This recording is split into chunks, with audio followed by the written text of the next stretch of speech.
You see this amazing landscape? This is all God's creation. I have to testify this morning.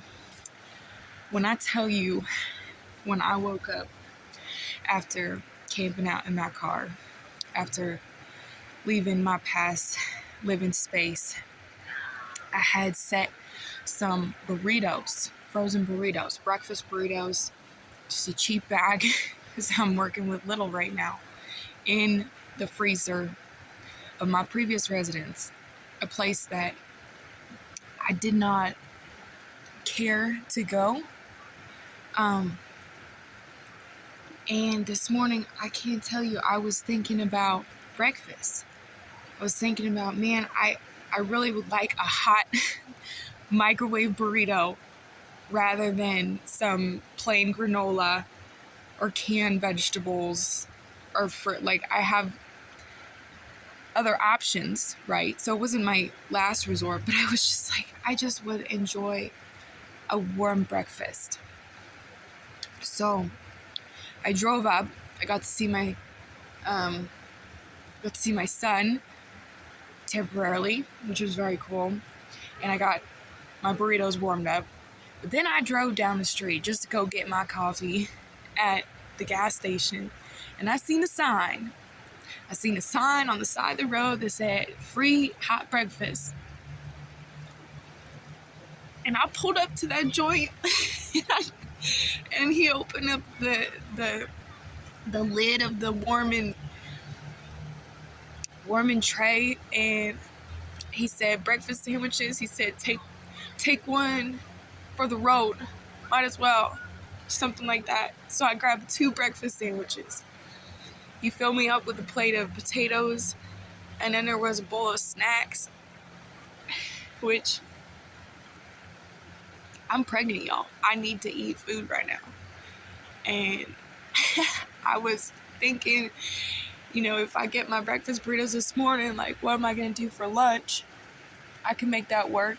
But then I come around to dinner, and it's like, I didn't really know what I'm going to do for dinner rather than just eat out of a can, which I could do. That's no problem. Like, I'm grateful to have food no matter what. But I guess it's just sort of like a testimony of how the Lord comforted me through that. And I sit here down by the river watching the birds, and time again, it's like the Bible says, if he cares for the birds, how much more does he care for you? And even though I didn't need it, I could have survived off a can of fruit this morning or some crackers I've been snacking on. Just like, just to be thinking about, what am I going to do for breakfast? Should I go get it from my old place and see these people, or should I not? And I ended up doing both. I ended up going and getting my burritos. So now I got burritos, 2 burritos already cooked for later. I got a snack. I got myself a bowl of yogurt. And I got extra breakfast sandwich. And I got extra snacks. So I literally have a full day of food. Like, more than enough food for today. That's already cooked and tastes real good. The sandwich was amazing. Even better scenery though, and even better company with God, because Jesus cares so much for us, and he cares so much about his children, and if we have needs, he really is a provider. He really is a caring provider, that he sees our suffering, and he knows what's weighing on our hearts. He knows what our concerns are, and he cares about them. It's not that it's all just ours and we just have to carry it alone. The Bible says, Jesus says, take upon me my yoke, for my burden is light. My yoke is easy and my burden is light.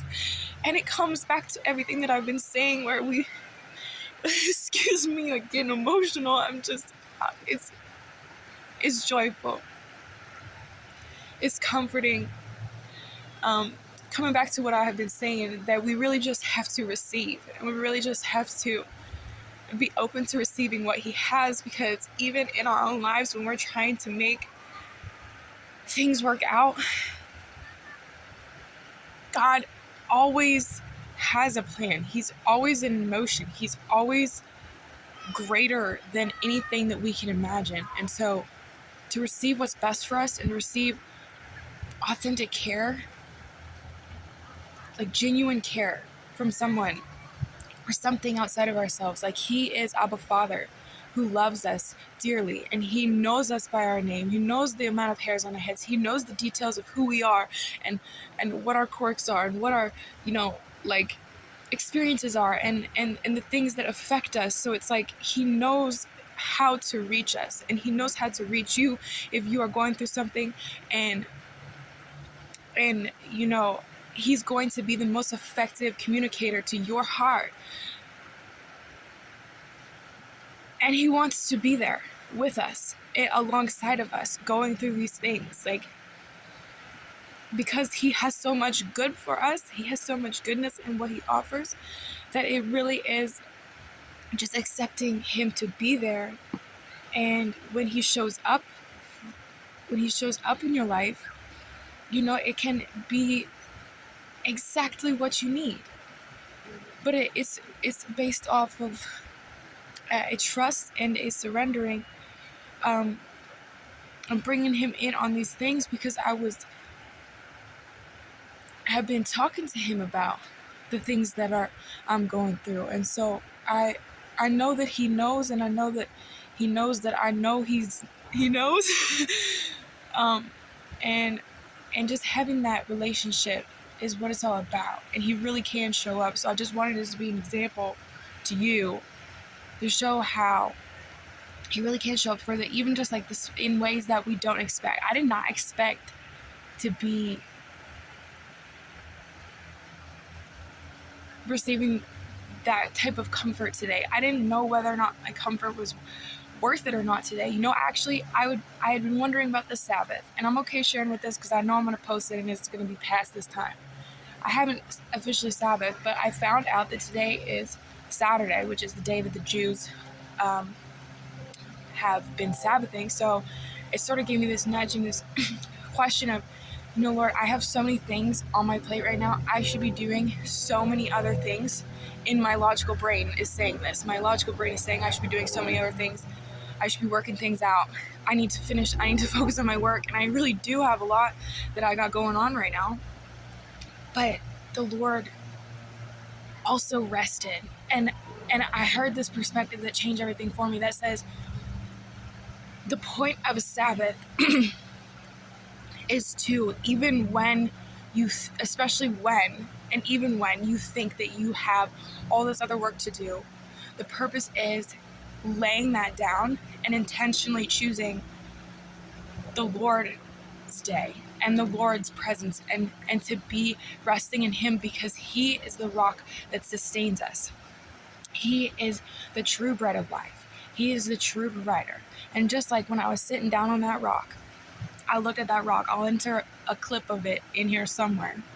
That the rock, I looked down and it had this bleed in it, this small puddle on the top of the space of the rock. And it looked like, to me, it looked like a steak that you cut into that steak medium rare, and it's got that juicy bleed on it. And what came to my mind was the Lord saying, I can even make this rock into bread. And he's done wonders like that, and he's done miracles like that. And it was just another reminder that the Lord's Day is something that he has made for us to enjoy, and he does provide for us in all of our needs and cares, especially when we go to him with it. He is more than willing to even exceed our expectations and further love us into just a further closeness with him. So this was the encouragement that I had today, and I had to share it because now I will be spending my day with him and intentionally choosing that, yes, there's a lot of things that I could be doing, there's a lot of work that I have, but I'm going to open it up for the Lord and open it up for him because he is the true provider, apart from me getting my business straight and me getting my work done. And that's the spiritual nature that he's created us to be in. So that's the basis and the root of where everything's coming from. That's all. I'm going to enjoy my coffee. You enjoy your day and the view.